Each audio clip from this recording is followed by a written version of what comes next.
잃은 날. 잃은 날? 뭘 잃었을까?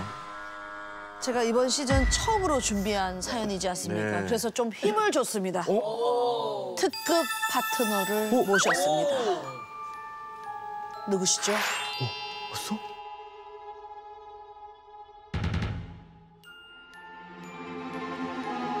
접니다. 아, 콜라보군요. 예. 시즌2의 완불요정 저 김숙과 시즌3의 완불요정 우리 또 아영 씨와 함께. 우리는 그렇게 불러주세요. 그냥 완불 커플. 완불 커플. 완불 커플 그런 거 안 요정. 해보셨잖아요. 자, 이번 사연은요. 인천에 사는 이지혜 씨가 보내주신 이지혜 씨 할머니가 겪은 이야기입니다. 지혜 씨 외할머니께서 40대 초반의 지인 미정 씨를 만나면서 정말 이상한 일을 당했습니다. 자, 지금부터 아영 씨가 미정 씨의 입장에서 네. 그리고 제가 외할머니 시점에서 사연을 들려드리겠습니다. 때는 바야흐로 1970년 저희 집에 경사가 찾아왔습니다. 제가 나이 40살에 늦둥이를 임신을 했거든요. 야, 진짜 축하할 일이지. 행여 제게 무슨 일이 생길까 남편은 우리나라에서 제일 좋다는 종합병원 산부인과에 절 데리고 다녔습니다. 그렇게 임신 6개월이 지날 무렵이었어요. 안 돼. 난 못해. 못해. 우리가 어떻게 가진 아이인지 당신도 알잖아. 이젠 정말 지우자. 더 늦으면 안 된다고. 싫어. 난 나을 거야. 지켜보던 제가 더 화가 나더군요. 아가씨, 울지 마. 저런 무책임한 놈한텐 눈물도 아까워.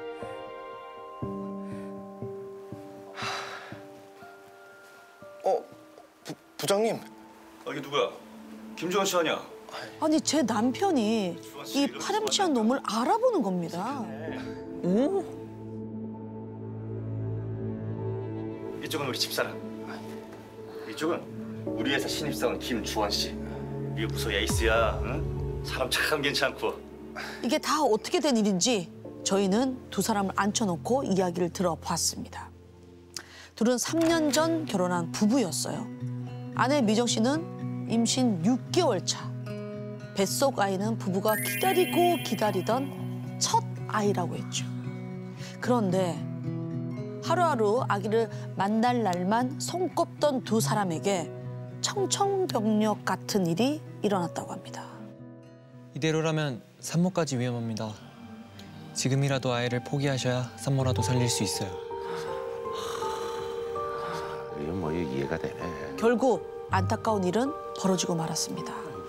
저희와 만나고 얼마 지나지 않아 응급 상황이 온 거죠.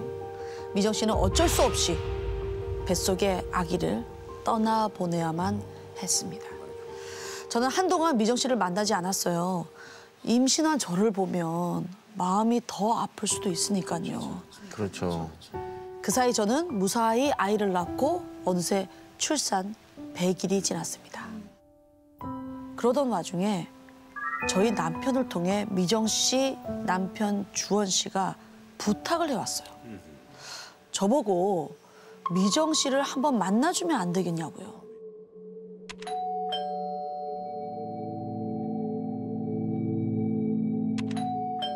그런데 초인종을 눌러도 아무 기척이 없는 거예요.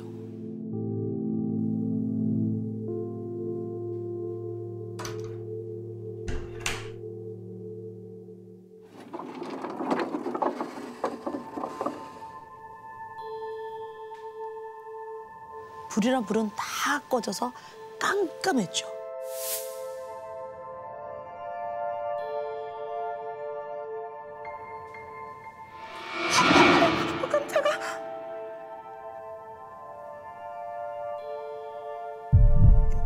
미정 씨? 거기 왜 그러고 있어? 사모님. 미정 씨 괜찮아? 얼굴이 왜 이래? 핏기 하나 없는 얼굴.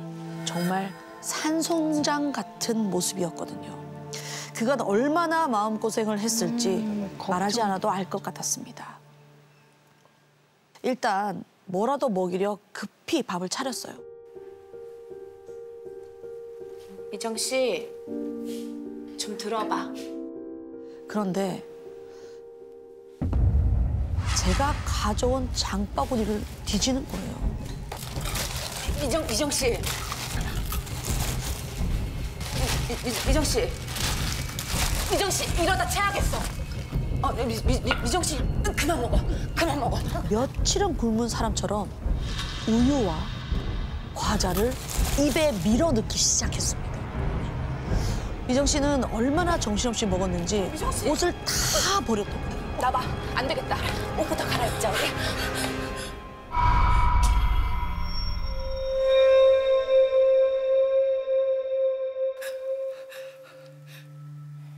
미정 씨, 이거 왜 이래? 왜 이러지 그러고 보니까 이제 모유가 불어나서 안에서부터 이렇게 젖고 있었던 거죠. 이상하다. 아기 이런 지 6, 7개월이 됐는데 모유가 나올 리가 없으니까 그래서 어떻게 된 거냐고 물으신 거죠. 제발 좀 자기 좀 도와달라고. 살려주세요, 살려주세요.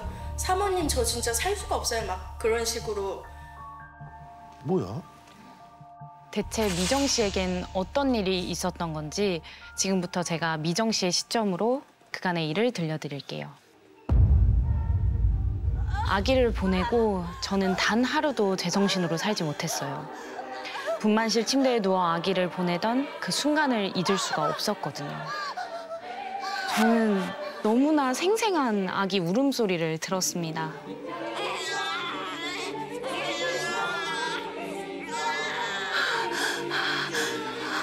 선생님, 제 아가죠. 우리 아가 한 번만 보게 해주세요.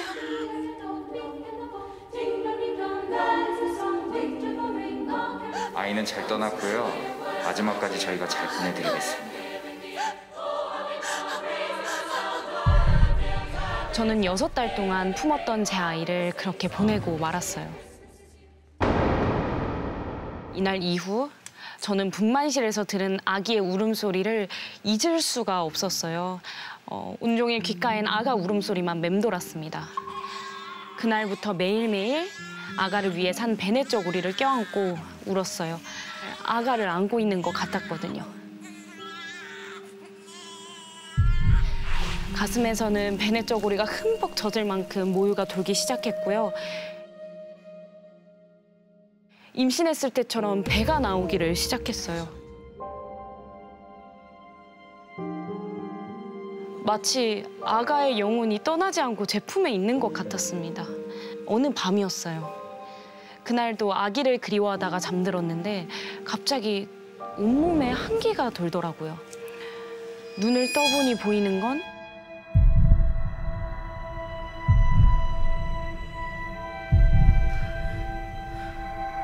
제가 분만실 침대 위에 누워 있는 거예요. 제 배는 만삭 산모만큼 불러 있었습니다. 그때 갑자기 진통이 찾아왔고 사지가 뒤틀리는 듯한 고통이 시작됐어요.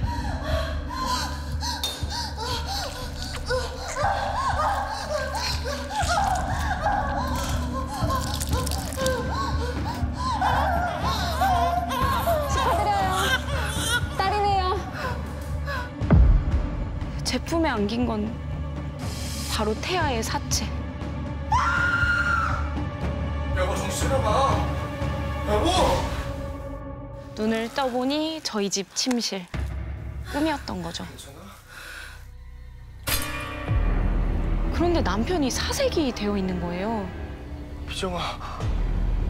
무슨 일인지 내려다봤더니 이불이 제가 흘린 피로 흠뻑 젖어 있었어요.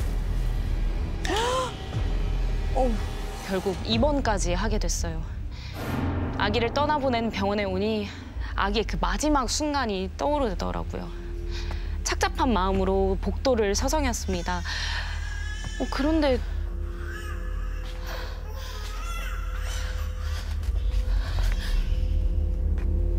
어디선가 자꾸 아기 울음소리가 들리는 거예요. 제가 한 걸음 한 걸음 그 소리를 쫓아서 갔습니다.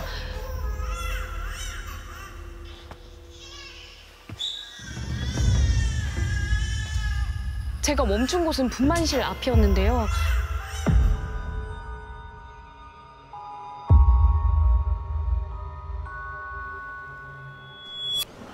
분만실은 불이 꺼진 채 텅 비어 있었죠.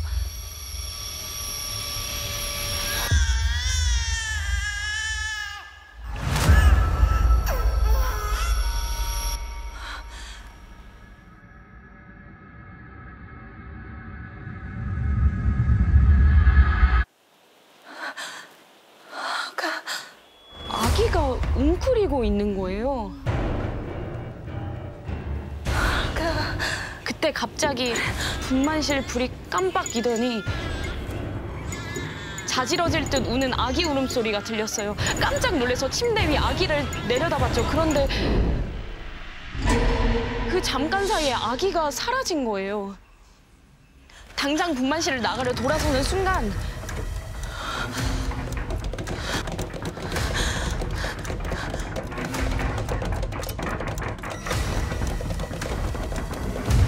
피에 흠뻑 젖은 손들이 창문을 두드리고 있는 거예요.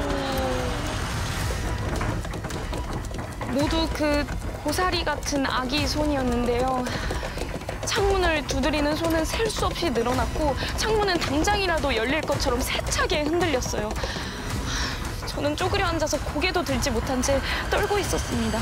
그때 제 발 앞에 자그마한 두 손이 다가왔어요. 천천히 고개를 들어봤더니 네 발로 기고 있는 아가, 핏덩이의 아기가 막 기어오고 있었어요. 너무 놀라 주춤주춤 뒤로 물러서는데 침대 밑, 선반 아래, 이젠 분만실 이곳저곳에서 막 아기들이 기어 나오는 거예요. 아기들은 모두 저를 향해 기어왔고 어느새 제 주변엔 셀 수 없이 많은 아기가 몰려들었습니다. 결국 저는 그대로 정신을 잃고 말았어요. 다행히 남편이 분만실 앞에 쓰러져 있는 절 발견했는데요. 이날 이후 저는 끔찍한 나날을 보내기 시작했습니다. 방 안에 이렇게 혼자 있으면 식탁 밑 같은 데 이렇게 갑자기 아기가 지나가는 환영해 보인다던가 거울 속에 보니까 아기가 자기 몸에 붙어있는 그런 게 보이고 그래서 거울 같은 것도 다 막아놓으셨다고 하더라고요. 너무 힘들겠다. 아기들이 온전한 게 아니고 좀 이렇게 조각조각난 모습이라서 고모님이 아시는 무당이 있어서 거기를 찾아갔다고 말씀을 하셨다고 하더라고요.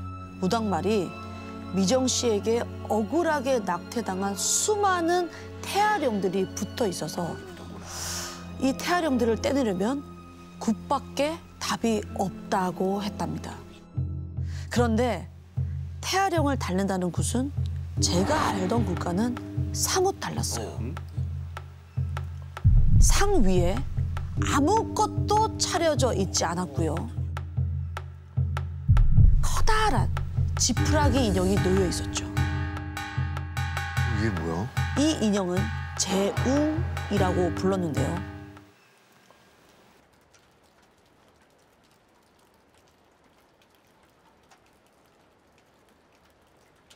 태아령들을 이 재웅으로 옮길 거야. 재웅이 미정 씨의 애군을 대신 받아준다고 하더라고요.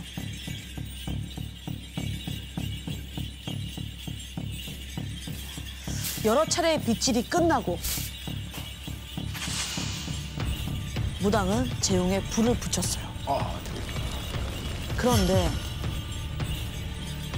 불이 점점 타오를수록 알 수 없는 옹알이를 막 중얼거리기도 하고 심지어 싫다고 발버둥 치기도 했습니다. 미정 씨 괜찮아. 좋은 곳으로 갈 거야. 미정 씨 괜찮아? 싫어.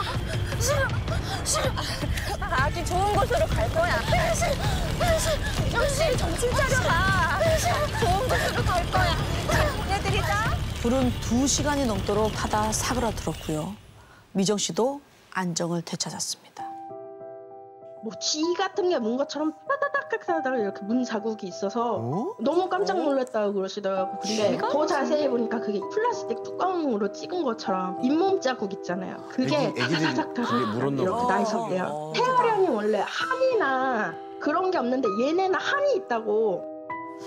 이상하게 태아들의 한이 많아도 너무 많다는 거예요. 죄책감에 나날이 힘들어하던 미정 씨는 결국 아기와의 흔적이 없는 곳으로 멀리 이사를 갔습니다. 미정 씨가 떠나고 얼마 지나지 않은 1970년 11월 27일 신문을 넘기다가 기사 하나가 눈에 들어왔습니다. 기사의 첫 줄을 보는 순간 온몸에 소름이 쫙 끼쳤어요. 뭐예요?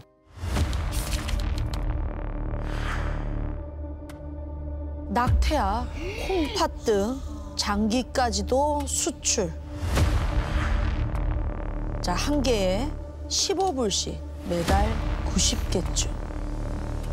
아, 미국 그 대학연구소에 이제 팔아먹었구나. 아, 왜 이런. 나쁜 놈들이네. 기사에는 저와 미정 씨가 다니던 종합병원의 한 교수가 사산한 태아의 콩팥, 기관지, 소장, 대장 등의 장기를 해외로 수출하고 있었다는 내용이 실려 있었습니다. 이 소식을 전해들은 미정 씨는 너무도 원통하다며 남편을 붙잡고 한참을 울었다 하더라고요. 남자분이 제일 후회를 했던 게 원래 아기가 6개월 이상 돼갖고 그렇게 되면은 사체를 인도 받을 수도 있다고 하더라고요. 만약에 장례를 치를 수 있었는데. 부인분이 더 모지질 것 같더라고요. 병원에서 처리하는 대로 해주시라고. 설마 그분은 이런 식으로 비인도적으로 처리가 될 거라고는 생각을 못 하셨던 거죠. 수백 명의 태아들, 누군가에게 딱 한 번만이라도 안아보고 싶었던 가슴에 묻은 자식이었을 건데요.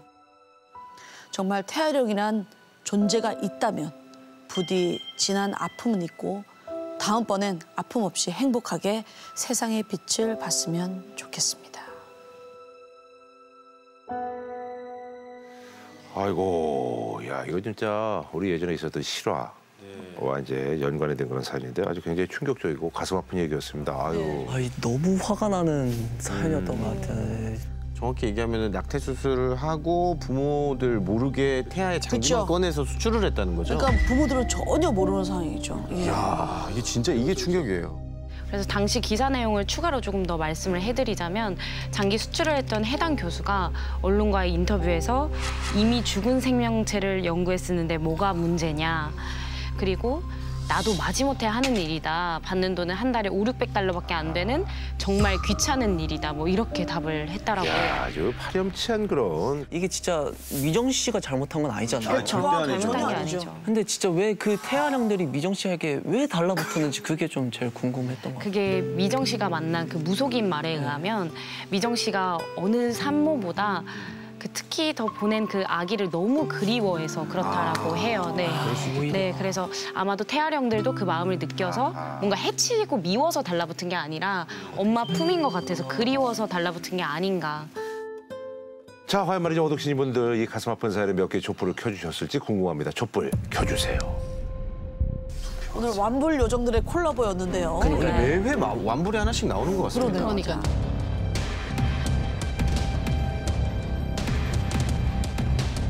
생각보다 좀 빠른데요. 황재성 씨 때보다는 좀 빠른 것 같은데요. 뱀술이 아까 몇 분 나왔죠? 뱀술이 뭐 28개. 그렇게 잘못됐습니까?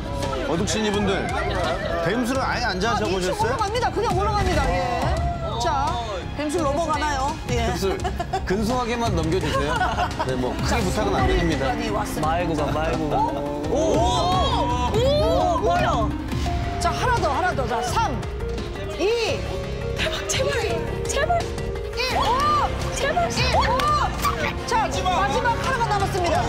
자, 3, 2, 1.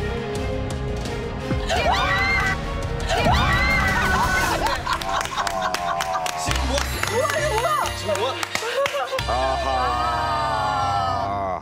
우리 김숙 씨 그리고 김아영 씨가 공동으로 소환 이른 날 총 44개 촛불이 펴 있습니다. 야, 황재성 빼고. 아, 진짜요? 황재성 빼고 구사일이나 완불입니다.